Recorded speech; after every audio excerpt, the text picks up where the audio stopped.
Prometric CNA practice test. Question 1. How often should a resident who is unable to move be repositioned? Every hour, every 2 hours, once per shift, only when they complain of pain. To prevent pressure ulcers, immobile residents should be repositioned at least every 2 hours.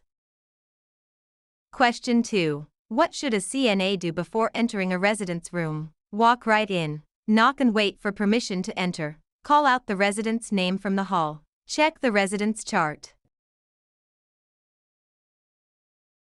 Knocking is a matter of respect and privacy for the resident's home. Question 3. When dressing a resident with a weak right arm, which arm should be dressed first? The left arm, the right arm, both arms at the same time. It doesn't matter. When dressing, always start with the weak or affected side first. Dress affected/weak. Question 4. A resident is having a seizure. What is the CNA's priority? Place a spoon in the resident's mouth. Hold the resident down to stop the shaking. Protect the resident from injury and clear the area. Run out of the room to find help. Safety is key. Protect the head and clear objects away. Never put anything in their mouth or restrain them. Question 5. What is sundowning? Increased confusion and agitation in the evening hours. Sleeping all day and staying up all night. A skin condition caused by the sun. The resident feeling better at the end of the day. Sundowning is a phenomenon where confusion and behavioral problems worsen as daylight fades. Question 6. What is the correct way to lift a heavy object? Bend at the waist and keep legs straight. Keep feet close together. Bend at the knees and use leg muscles. Lift with your back muscles. Proper body mechanics involve using the strong leg muscles and keeping the back straight to prevent injury. Question 7. Which of the following should be reported to the nurse immediately during a bed bath? The resident is tired. A new red area on the resident's tailbone. The resident wants to wear a blue shirt. The resident is talkative.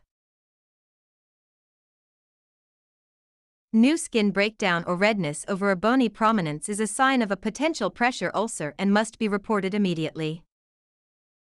Question 8. A resident is nearing the end of life. What is the CNA's primary role? To encourage the resident to eat a large meal. To provide comfort and emotional support. To discuss medical treatments with the family. To ignore the resident since they are dying. Palliative care focuses on comfort, dignity, and support for both the resident and their family. Question 9. Which document describes the tasks a CNA is legally allowed to perform? The resident's care plan. The CNA's job application. The state's scope of practice. The facility's menu. The scope of practice defines the legal limits and responsibilities of the CNA role in that state. Question 10. When communicating with a hearing-impaired resident, the CNA should shout as loudly as possible, speak slowly and face the resident directly, only use written notes, avoid talking to them.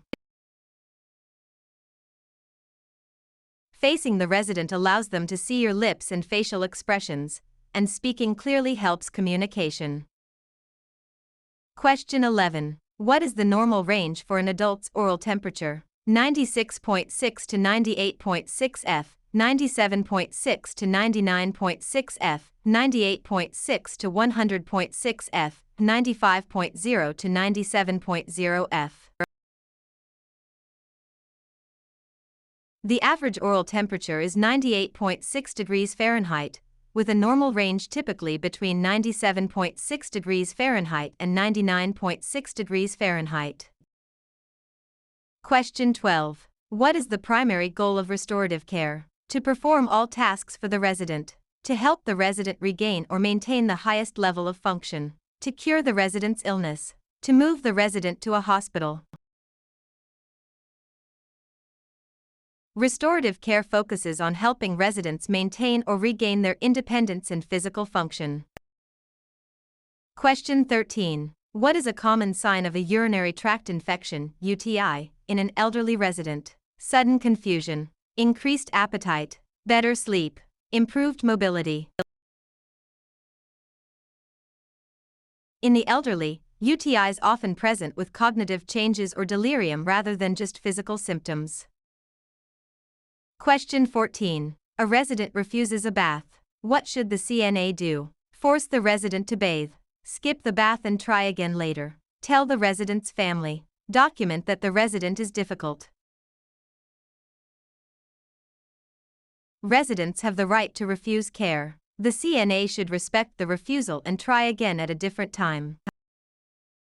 Question 15. A resident's tray has a full glass of water, but the resident is on NPO status. What does this mean? Nothing by mouth. Next patient only. Needs physical observation. Nutrition per oral.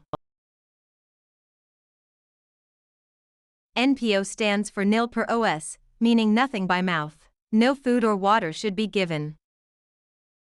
Question 16. What is the proper method for cleaning the perineal area of a female resident? From back to front. From front to back. In a circular motion. With a scrub brush. Cleaning from front to back, cleanest to dirtiest, prevents the spread of bacteria from the anal area to the urethra. Question 17. What is the most effective way to prevent the spread of infection? Wearing gloves at all times. Washing hands frequently. Using antibacterial spray on everything. Keeping all residents in their rooms.